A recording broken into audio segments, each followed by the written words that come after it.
Alright, so I'm going to be showing how to open up and disassemble this Dell Inspiron 3647.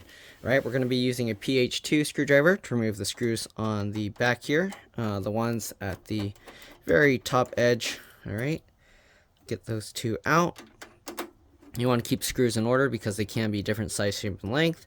So just keep them in a pattern where you can recognize. I just put them flat side down on my work area, like two, like that. All right, next we're going to use this pull handle. I'm going to use my knuckles to push against this while I pull, just like that. And there we go. We got the cover off. All right, so we're going to be pulling the hard drive out so we can get data from here. So it is quite a bit of steps, but anyways, let's go ahead now and pull this front panel off. Make sure you don't have anything plugged in up here. So you just lift up and pull, lift up and pull, lift up and pull. All right, then it swings out like that. If it didn't pop out like that, you might want to try it again. And then now that we got that, you can kind of wiggle and pull this. There's these little hooks here that kind of hook in down in these little holes, and that's how it kind of latches on, as you can see here, these hooks. All right, so we'll set that aside.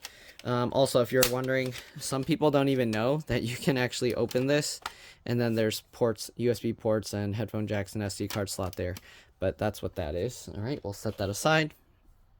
Okay, next thing we gotta do is remove the optical disk drive, CD drive, DVD drive, Blu-ray drive, whatever you want, whatever's in here, whatever you want to call it. All right, there's two screws in the front. We're gonna remove those two. Again, keep them in order. Okay. All right, we're not going to be pulling everything out. My main goal is just to get to the hard drive. And if it's easy enough, I'll get to the RAM as well. Anyways, we got those two screws out. They actually even have some instructions here, if you can see that. But it tells you to pull that plastic cover off. And then it tells you to remove the screws. And now we can pull this up. All right. Oh, there's one more screw here. Don't forget that one. All right. This is very similar to other Dell models I've worked on. All right, now that we got the three screws out, you can see we can pull this up. And also, when you go to put this back, this does have this metal part that slides into these little guides there, so make sure you keep that in properly. All right, so now we have these connectors we need to remove. So let me zoom in here. To remove these, you don't want to just pull straight on here. You kind of want to try and pull this as straight back as possible. So I'll grab the top and the bottom with my fingers, and then I'll use my thumb to push against there as I kind of pull out, just like that. And then this one, if you can grab the sides, you would do that, but it's difficult. So if you can't, same thing, try and get a good grab. Again, using my thumb to push on it and pull out. There we go. Then we got the hard drive connectors here. We're going to remove those as well. Sometimes you have to pinch these because they have some have a spring loaded. In this case, it doesn't, but we're going to disconnect those as well. And here's the 3.5-inch SATA hard drive. It's mounted with the 4 screws on the sides there. You can upgrade this to a 2.5-inch SATA SSD, which would make the computer a lot faster. I would highly recommend that. All right. And here you have the SATA connections to the motherboard. You have the BIOS, CMOS, RTC real-time clock battery here. It's a CR2032. There's a spring-loaded latch here that you can push that and it'll pop out. I don't want to do that because I don't want to reset their BIOS. You can see the 24-pin ATX connector there. There's 2 slots for RAM, but it's only using 1. So let me see, I can pop these out. So just pull these tabs to the side like this, and it will let you pull this up. And this is a PC3 12800U stick of RAM. You should be okay with any PC3 12800U stick of RAM. If you want, you can get 2 8-gig sticks. They might even have 16-gig sticks, but it'll probably be super expensive. So if you don't really need this specific computer, instead of upgrading to 2 16-gig sticks, you'd be better off actually replacing your whole computer. All right, to get this back in, it's a little difficult because that shroud's in the way, but line it up, get it in the slot, and then click it down on both sides. There we go. And we'll latch that. There's also the wireless card back there. If you're going to pull that up, you want to pull from the tail of the wires to pull the antennas out. But yeah, I'm not going to be taking that out. Also, if you're wondering how do you get this shroud off, if you can see, there's this little clip here. So you got to pull this clip out and then lift that up, and you can see it's popping up like that.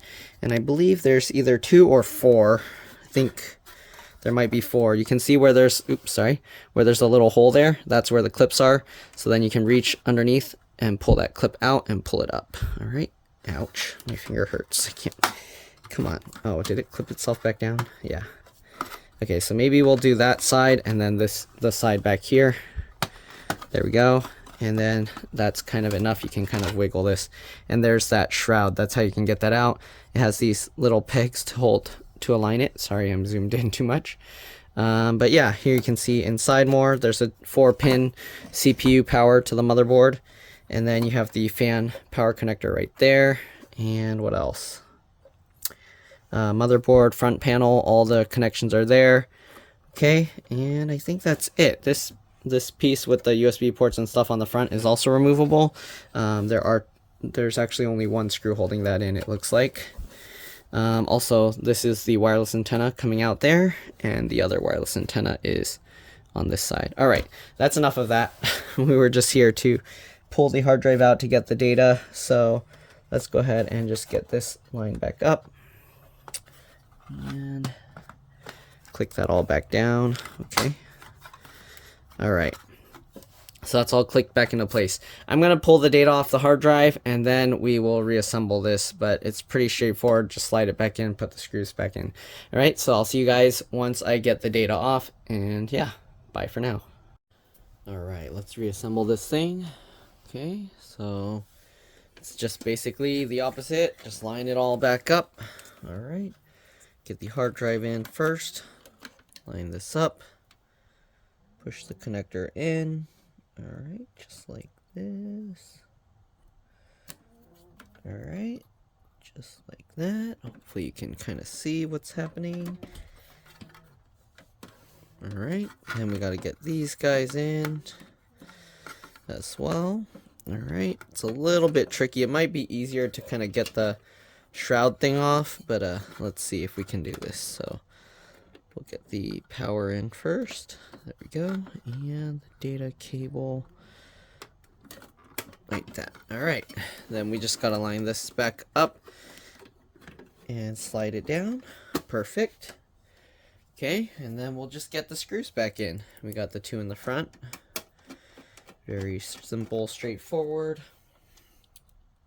Okay, sure it's in all the way. And then the last one over here. Make sure that when you screw this in, it's not difficult to screw in, otherwise you'll be stripping the metal out. Okay, then we got this front piece, and we gotta basically hook those 3 pieces in. Okay, so hook that in, swing it over, and click it in. There you go. Nice and easy. We got this side panel again. You start it slightly over to the side, so there's this gap here, and then just work it over. This little metal tab should slide into the door. Slide it in, good, and get the last 2 screws in. And that's pretty much all there is to it. Hopefully this video helped you guys out. If it did, please make sure to like, comment, subscribe, share my channel with others so that they can learn how to upgrade and repair their devices as well. And if it helped you save a bunch of money, please consider contributing a little to the channel. Every little bit helps and allows me to continue making these videos for a living. If you can't help out that way, it would help a lot if you could watch a few of my others and then like and comment on those as well. And I'll see you all in the next one. Bye.